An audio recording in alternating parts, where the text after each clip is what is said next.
ఇప్పుడు no cost cough syrup తో 60 రూపాయల విలువ గల ఇన్హేలర్ పూర్తిగా ఉచితం. దెబ్బకి దగ్గు జలుబు మాయం.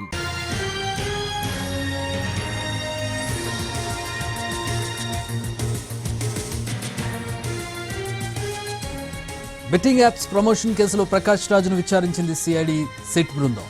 బెట్టింగ్ యాప్స్ ప్రమోషన్పై ప్రశ్నించింది. నిన్న విజయ్ దేవరకొండను ప్రశ్నించిన అధికారులు ఇవాళ ప్రకాష్ రాజును క్వశ్చన్ చేశారు.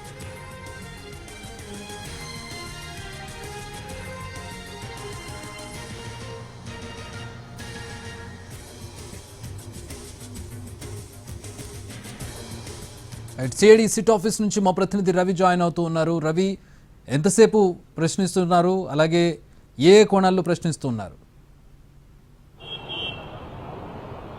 చక్రే, బెట్టింగ్ యాప్స్ ప్రమోషన్ కేసులో ప్రకాష్ రాజ్ ఈరోజు సిఐడి సిట్ ఎదుట విచారణకు హాజరయ్యారు. దాదాపు గంట పాటు ప్రకాష్ రాజ్ను సిఐడి అధికారులు విచారించారు. కొద్దిసేపటి క్రితమే తను బయటకు వెళ్లారు. బయటకు వెళ్తూ మీడియాతో కూడా మాట్లాడారు. తను 2016లో బెట్టింగ్ యాప్స్ కు ప్రమోట్ చేశాను, కానీ 2017లో బెట్టింగ్ యాప్స్ పైన నిషేధం విధించారు. నేను తెలిసి చేసినా చేసినా తప్పే. కాబట్టి యంగ్స్టర్స్ ఎవరు కూడా బెట్టింగ్ యాప్స్ జోలికి వెళ్ళకండి, కష్టపడి డబ్బులు సంపాదించండి అనే విషయాన్ని చెప్తున్నారు. సో తను ఈరోజు చేసింది తప్పు కాదు అని నేను సమర్థించుకోవడం లేదు, కానీ నేను తెలిసి చేసినా తెలియక చేసినా బెట్టింగ్ యాప్స్ కు ప్రమోట్ చేయడం అనేది తప్పు అని చెప్తున్నారు. నేను ఇమీడియట్ గా రియలైజ్ అయ్యాను. 2017 తర్వాత చాలా మంది బెట్టింగ్ యాప్స్ కానీ గేమింగ్ యాప్స్ ప్రమోషన్స్ చేయమని తన దగ్గరకు వచ్చినా కూడా సింపుల్ గా రిజెక్ట్ చేశాను అని ప్రకాష్ రాజ్ చెప్తున్నారు.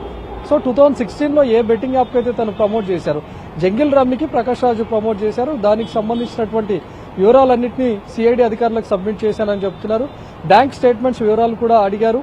ఎన్ని నెలల పాటు తను కాంట్రాక్ట్ కుదుర్చుకున్నటువంటి కాంట్రాక్ట్ లో ఎంత మొత్తంలో తను జంగిల్ రమ్మీ యాప్ నుంచి డబ్బు తీసుకున్నటువంటి డబ్బును ఏ రూపంలో, ఫిజికల్ గా తీసుకున్నారా లేకపోతే ఆన్లైన్ ట్రాన్సాక్షన్స్ రూపంలో తీసుకున్నారా, ఆ డబ్బును వేటికి వినియోగించారు, ఇలాంటి పూర్తి డీటెయిల్స్ అన్నింటినీ కూడా సిఐడి అధికారులకు సమర్పించానని చెప్తున్నారు.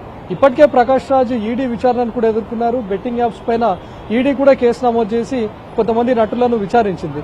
అప్పుడు నోటీసులు అందుకున్నటువంటి ప్రకాష్ రాజ్ ఈడీ విచారణ కూడా హాజరయ్యారు.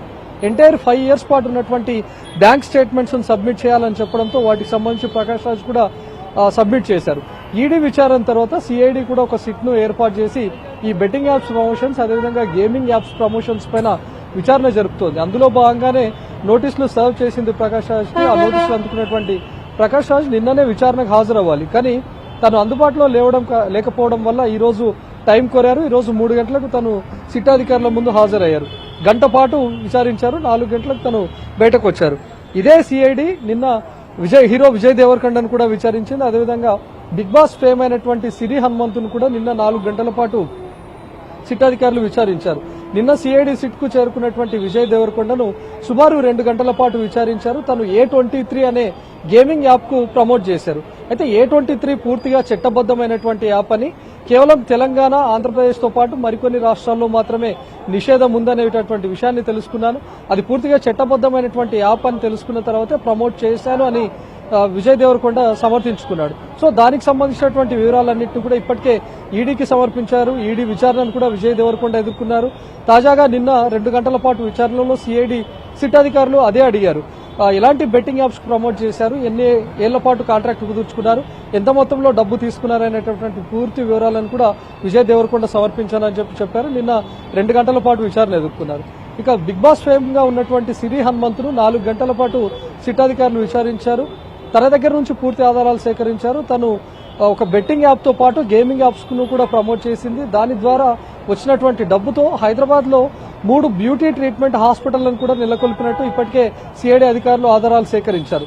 సో తన ఓనర్ గా ఉన్నటువంటి బ్యూటీ ట్రీట్మెంట్ హాస్పిటల్స్ కు ఏ విధంగా డబ్బు వచ్చింది, బెట్టింగ్ యాప్స్ అదేవిధంగా గేమింగ్ యాప్స్ ప్రమోట్ చేయడం ద్వారా వచ్చినటువంటి డబ్బునే వీటికి మళ్లించారా, ఇందులో పెట్టుబడులుగా పెట్టారా అనేటటువంటి వివరాలను కూడా సిఐడి అధికారులు ప్రశ్నించారు. సో దానికి సంబంధించినటువంటి వివరాలను కూడా సిరి హనుమంతు నిన్న సబ్మిట్ చేసింది. సో ఇప్పటివరకైతే సిఐడి అధికారులు విజయ్ దేవరకొండతో పాటు మరికొంతమంది నటులకు నోటీసులు సర్వ్ చేసింది. ఇప్పటివరకైతే సిఐడి అధికారులు విజయ్ దేవరకొండ, సిరి హనుమంతుతో పాటు ప్రకాష్ రాజ్ ను విచారించారు. Chakri, alright, thanks for the updates Ravi.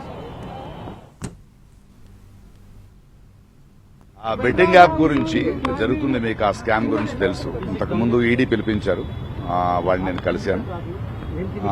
ఇందులో నా భాగస్వామ్యం లేదండి. 2016లో అప్పుడు ఇంకా బెట్టింగ్ స్టార్ట్ అవ్వలేదు. ఒక యాప్ గురించి యాడ్ చేశాను. ఆ తర్వాత అది బెట్టింగ్ అయితే దాని నుంచి నేను తప్పుకున్నాను. I did not take payment అంటే ఓకే అన్నారు. సిఐడికి కూడా ఒక సార్వజనికులు ఒకరు కంప్లైంట్ చేశారు మన పేర్లన్నీ నెప్పి. సో దాని గురించి పిలిచారు అండ్ వెళ్ళి మాట్లాడాను. 2017లో ఇక్కడ బ్యాన్ అయ్యింది.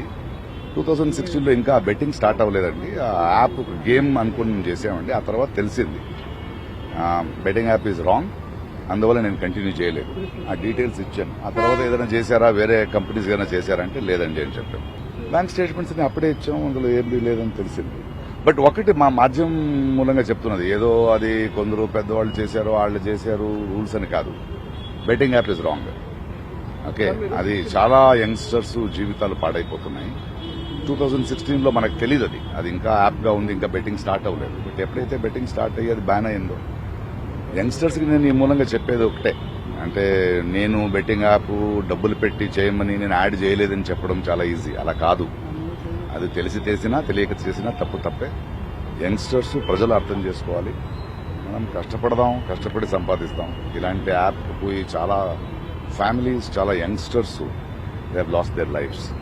And I'm sorry for that and hope మనం దీని నుంచి